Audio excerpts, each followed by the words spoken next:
Hello, strong people. Week 11, day 1 of Olympic City Pro-Am prep. Let's see. Really, kind of another boring week. Not a whole lot that happens, about 2 weeks out. It's kind of just getting the work in, still staying somewhat heavy. Obviously not as heavy as like the last 2 weeks, but we're kind of on the down, though we're winding down is probably a better way to say it. So I still have 2 sets of 5 clean and press every rep at 335 today on log. And we'll see how it goes. I want log to feel good, basically. So I'm not going to rush through each press. I know I can press 335 basically, with bad technique if I wanted to, but that's not what I want to do. Because 375, 400, those are going to be tough to do without solid form. So I really want to make sure that feels good today. I want it to click. And I forgot to do this last week, but someone asked me to record my warm-up stuff, what I do for press. Now, I have stuff that's programmed for me as well, but this is the stuff that's not programmed that I do pretty much every pressing session. I can't think of one where I've not done it. So this first one is just kind of getting some blood in the knees and the quad area. It looks stupid, and I actually had a buddy in college who was programming these, and I was like, what do those do? Those don't make any sense. Little did I know, these things are genius. So really all you do, stand back until there's some tension, flex, unflex, flex, and you should try to flex your glute, quad, whole leg. So it's a good way of kind of waking up the legs without putting too much weight on them. A lot of people use these for knee pain, and that's really what I use them for. Since I started doing them, I think I was doing them leading into Nationals 2022, and I liked them. I liked them a lot. So I've had minimal knee pain since then, so this is just kind of part of my routine now. And really, I don't have a set number that I do for these. I'll do 2 or 3 sets of 20 to 30 probably, until I can really feel like my quad burning, almost like I'm just getting a nice little pump without really, filling it with too much blood. And just kind of reset. And yeah, this can hurt without sleeves sometimes. That one's a little bit more tender. My event day on Saturday, it's very leg dominant, obviously. So I like doing these on Mondays, first session back after an event day, just because your legs are a little bit sore still, especially with squat, yoke, farmers, stones. It's a lot of leg oriented stuff. So I like doing these.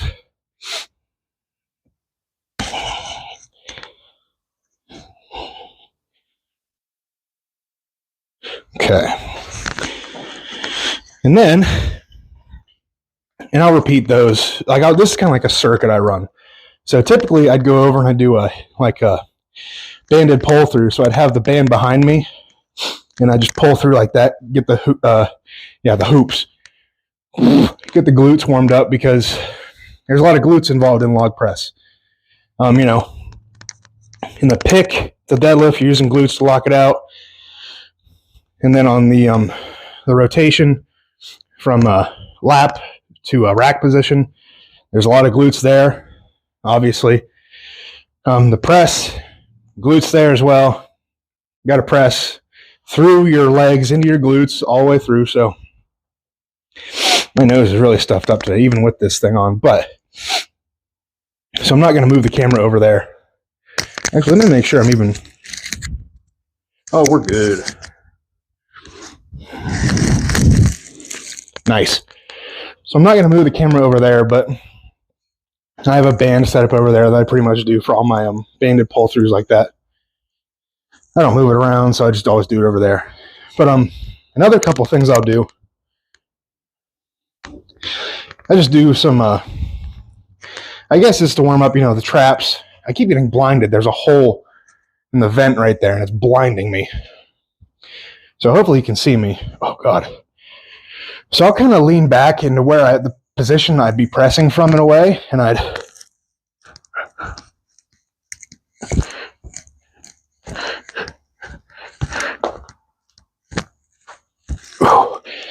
and I only do that to get the rear delts, traps firing, because that's what, it's going to stabilize you in the front rack position.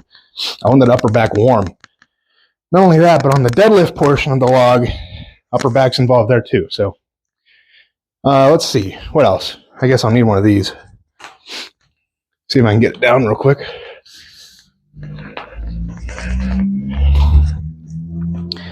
Another thing I'll do is bands, stand on them, and I'll kind of, depending on if I'm doing like axle or log, meaning like I don't know, regular grip versus neutral. This is kind of, I'll just do this based on that. So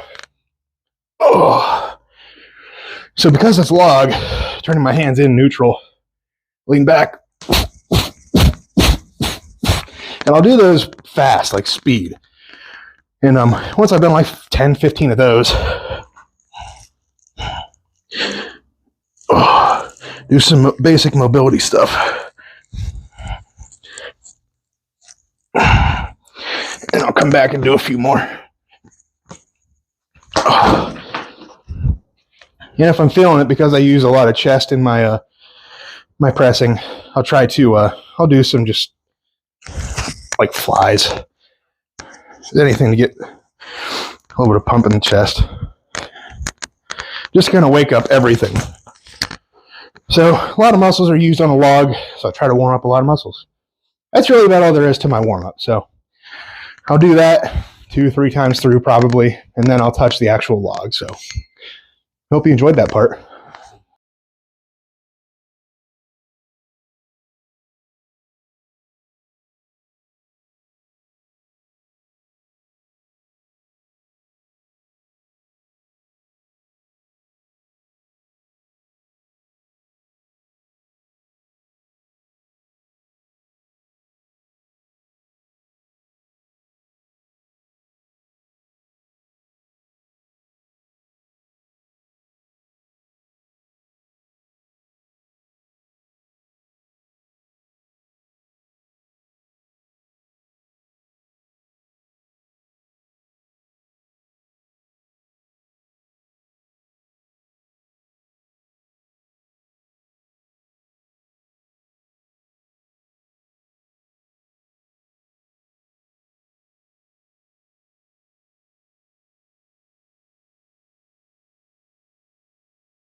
That went okay. I'm fatigued. I am absolutely less than 2 weeks out. Legs are almost non-existent. Also, I had a C, like you get a bunch of free stuff when you leave the Arnold. not when you leave, but walking around, they just hand out free samples. And I had a C4 energy drink today. And there's something about those. They don't like me, or my body doesn't like them. I got a headache, and just that caffeine did not agree with me. And I could tell, like right after I finished drinking, I was like, oh, I don't think that's a good idea. But I mean, we're surviving for now. You know, still a couple more exercises, so we'll see. The first set, I realized once I had the log loaded that I needed to do on 330 and not 335. So obviously not that much of a difference, but we did what we were told. So 330, 2 sets of 5, clean and press each rep. First set was slow, a little bit all over the place. Something clicked in that second set. I widened my stance on the clean, and I felt so sturdy.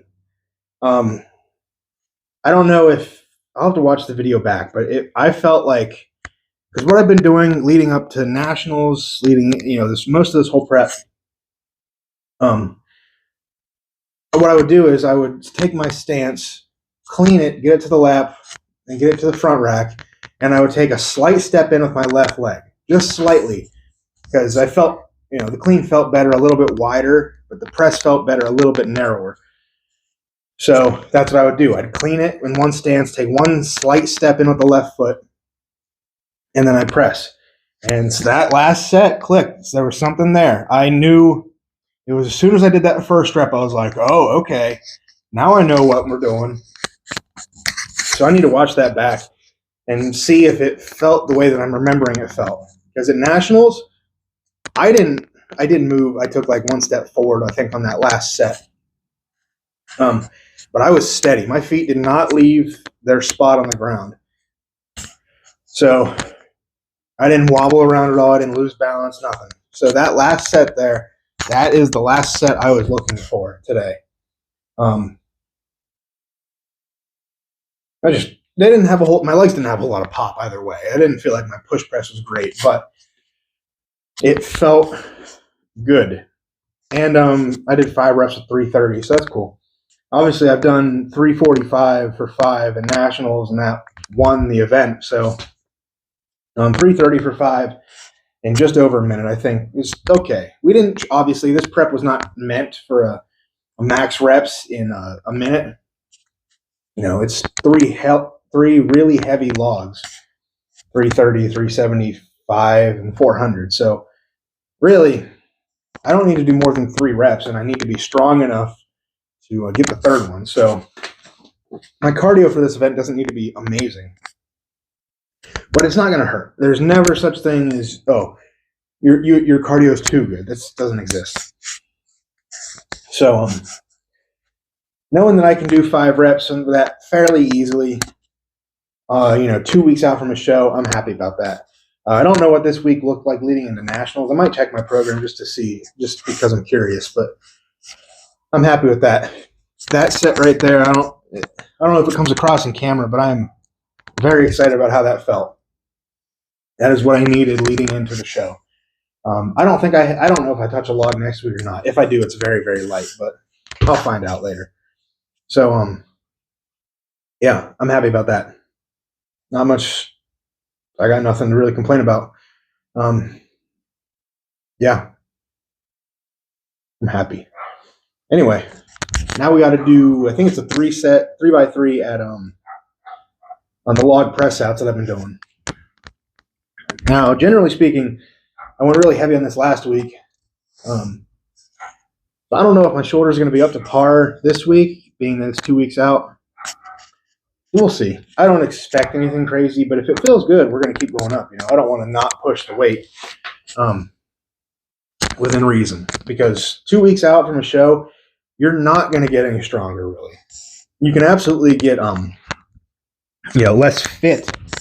I know Mitchell Hooper's talked about that a lot leading into shows, and I've noticed this, I've noticed the same thing. I've been competing in strongman longer than he has. That doesn't mean I'm, better or know more or whatever, but I agree with what he's saying because I've noticed it. Like, if I sit around the last 2 weeks of a show, and don't do my walks or don't do whatever cardio is programmed or whatever it might be, I can tell. I can definitely tell. And I think it's more important now than it was earlier in the prep because for me, I feel like I'm eating more leading into a show like this because I'm always really hungry, like a month out. Now that we're 2 weeks out, I'm still really hungry. So I got to keep moving to keep that food digesting and just keep the general fitness levels up because, like I said, the cardio can never be too good. So, all right, I'm going to go get this set up, get my press outs started, and we'll see what we work up to.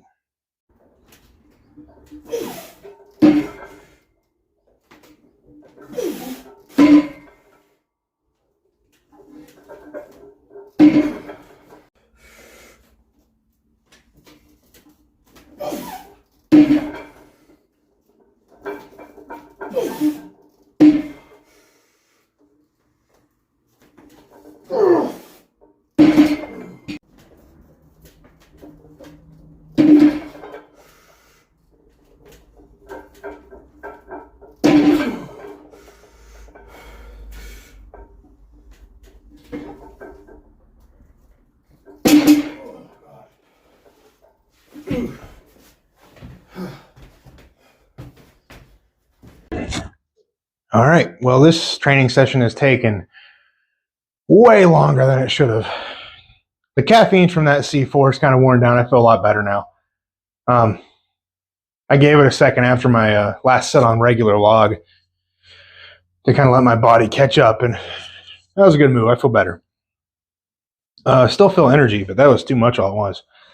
Maybe I should sip on it during the workout or something, because drinking it in like 2 minutes was just kind of a little bit much in my system. I don't typically do 300 milligrams of caffeine anymore, just because it doesn't feel necessary. If you can train in an environment that's, dead quiet, fairly low caffeine, not much hype, when you get there on game day and you pump a little bit more caffeine, crowd's going, the competition feel, adrenaline, all that fun stuff, you should be able to move a little bit more weight. So, and that's not saying, don't do any caffeine and then go slam 1,000 milligrams before a show.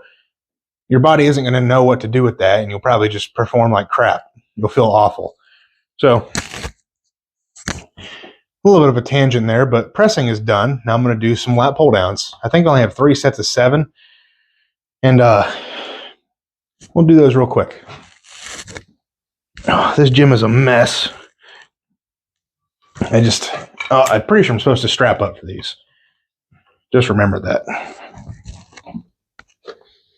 This gym is a mess. I need to clean it up after this competition.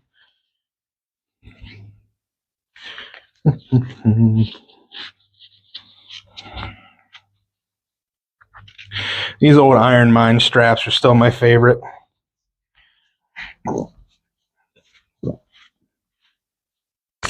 I've gotten some other straps here and there, and they're just not the same as this. Something about the Iron Mine brand makes me feel happy. And that's only for really wrist straps. Their axle's good, but I went with Bartos on that, so.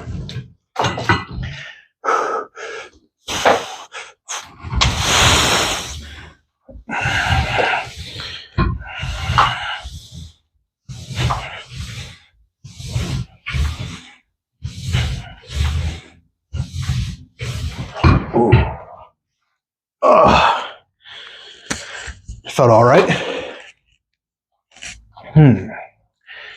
All right, I'm going to share some. I don't know if anybody even watches this far into the video, but if you do, I think I want to share some thoughts about the Pro-Am. I'm not going to lie, I'm a little bit nervous for it. Not me nervous for the events. I'm nervous for the show running. It's like just how the show is going to run itself. I've been pretty spoiled. The shows that I've done for the most part, have done. They've been very smooth, and Nationals this year was better for sure. I will not lie, but This is only the promoters of the Pro-Am. It's only their second show ever, so it's kind of a tall task. And I'm not saying I want them to fail by any means. I want them to succeed. I want the show to be a huge success. But logistically, there's just some stuff that they've said that kind of bothers me, makes me question it a little bit.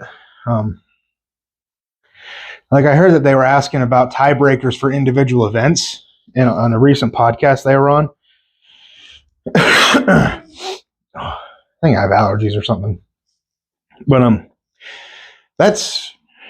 I've never heard of tiebreakers on individual events.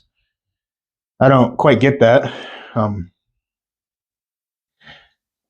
Like you only have a tiebreaker if there's a tie for a podium spot and there's like a nationals bid on the line, or tie for first. That's when you have a tiebreaker event. There's going to be ties. It's just going to happen. Specifically on the deadlift, I'm sure there's going to be ties. With there being 20-pound jumps is what they said. So I think you're going to have a little bit more leeway there. Usually we see 20-pound jumps isn't uncommon. Usually we see 20-pound jumps for an overhead press max event. But for a deadlift event, usually it's I've seen 45-pound jumps. I feel like that's fairly common. Yeah, I mean, I think that's the most common jump for. I'm trying to think of what it was at bridge. Pretty sure it was 725, then 765, then 805, like 40-pound jumps. Or like 40, then 50, something like that. I don't know. 50-pound jumps is pretty common because you slap 25s on. But when you're talking about tiebreakers for individual events, that just doesn't make sense to me. And now this could just be my confusion. They're talking about 6 lanes for the deadlift.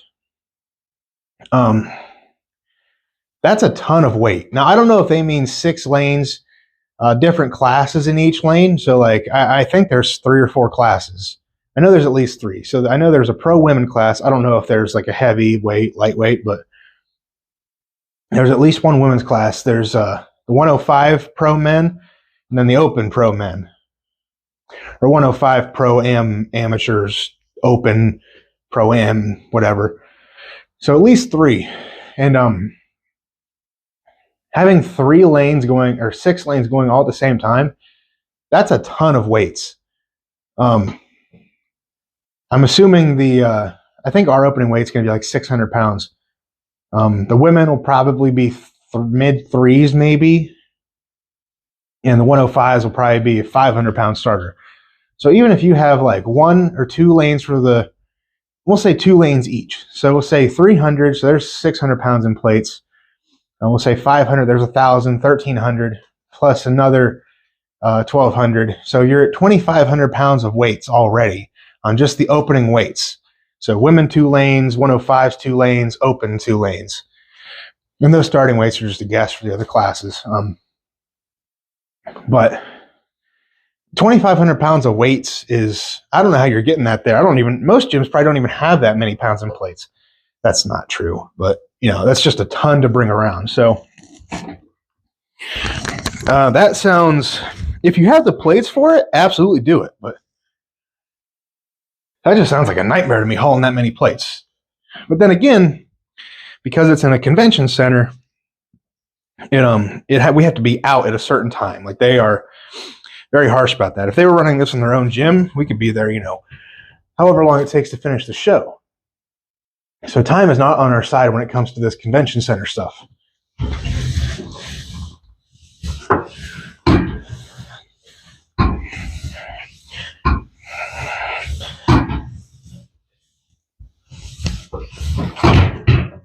So, I don't know. If you're capable of running that many lanes, absolutely do it. But that just sounds kind of rough. The yokes, I don't know. Yoke farmers, those are pretty straightforward. I don't know if they're going to be head-to-head anymore. It just depends. I don't know how many lanes they're running. I think they said everything else is like 3 lanes, but I don't know. Honestly, I'm a little bit afraid. I don't know how they're going to get 1,000 pounds on those yokes, because they're Elite FTS yokes, and I didn't even know Elite FTS really made yokes. And I looked them up, and unless now he said they were custom, so I don't know if that means they are the loading pins are different. I don't know what custom exactly means. It could mean anything. Ugh. But the way that they load, I cannot breathe out of my nose at all, even with this thing on. So the way the Elite FTS yokes load, usually for a yoke, it's there's a loading pin on each corner. The majority of yokes nowadays are like that. Not all of them, but the majority. This yoke has loading pins on the side of the uprights. And I just don't know how that's going to work, because they're not super long. And if you're hanging, I don't know what the yoke is dry weight, but if it's a very heavy yoke, yeah, I could see it working. But I'm a little bit worried about the being able to load that much weight on it, as well as keep the weight on, in case people start wobbling back and forth or they drop the yoke or whatever. I don't know. They look really wide too for a yoke, but I don't know. Farmers for farmers, depending on the pick height, that could be tough. Pick height and the handles make a big difference when it comes to farmers. And then the stones look great. The stones really do look good. They're like freshly painted red, I think. They look clean. Hopefully the tacky sticks really well to them. But I don't know. I'm excited. I'm ready to go. I don't feel nervous yet. I'm sure I will. I'll be more nervous to get through the airport and everything first, just because I hate spaces like that. So once I'm landed and I'm off the plane and in the Airbnb, I'll be so happy. And then Monday morning, I will be another anxious wreck because I have to fly back by myself. But we'll survive. Hopefully. All right, let's bang out this last set.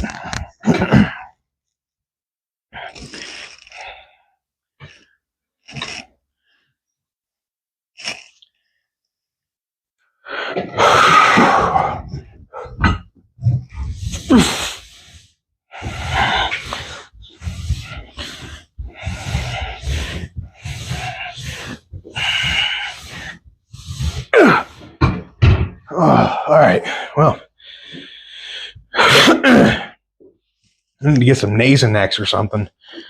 All right, I'm trying to think if I have anything else that's important to say. Probably not. I don't know how much any of this is important, but let's see. I don't know. You know what's going to be crazy? If I win my pro card, like, I could do that. That's wild here. Not going to lie, there's a couple downsides to winning the pro card, but at the same time, you're a pro strongman. Now, in the grand scheme of things, that doesn't mean hardly anything, if I'm being completely honest. That pro card, it doesn't mean much. If you're a coach or something, you could probably use it as marketing. I mean, having pro strongman in your bio, that's probably a good tagline. Like, hey, I won my pro card. I'm a pro. I can help you. I've done this already. Let's get you there. All that fun stuff. But you can no longer compete at any local show, of course. Not even like just for fun. You could, no, I should specify. If you're Strongman Corp, you can no longer compete at amateur Strongman Corp shows. If you're USS, you can still, but I'm sure that's probably frowned upon, maybe, I don't know. You can't compete at regional shows. You can only do pro-ams and pro-ams, OSG. You do the Shaw Classic. There's actually a lot more now than there was a few years ago, so I don't know. But sometimes it's nice to do Like, I've been thinking about doing just a local show this year, maybe. Just to do one. Kind of remember how fun they are. Because I've only done, since this time last year I did Akron Strongest. I just like to do a show early in the year and then kind of, you know, be on a good note leading into prep for regionals. So since Akron's, I've only done regionals. I did nationals, of course. I only did 3 shows last year. And now I'm going to a Pro-Am. And then after this, I'll be back into regionals. Hopefully OSG qualifying online or something, because I can't make it to any of the regional shows. I'd rather do that, but it is what it is. And then possibly nationals. We'll see. If I qualify for the Arnold, then I'm not doing nationals, most likely. I'd rather take that time to prep for like OSG or something, or have a nice off season leading into prep for OSG. And that's if I qualify for OSG. There's a whole lot of ifs here. So I don't know. And then if you're a pro, you don't get, the only way you can be a pro and compete at the Arnold Amateur is if you get your pro card at nationals. You get 1 shot at the Arnold Amateur. And there's another way. If you win the Pro-Am and you're an amateur, then I believe you get an invite to the Arnold Amateur, which I completely agree with. I think it should be podium, honestly. If you're an amateur and you make the podium at a Pro-Am, I think you should get that invite to the Arnold Amateur, honestly.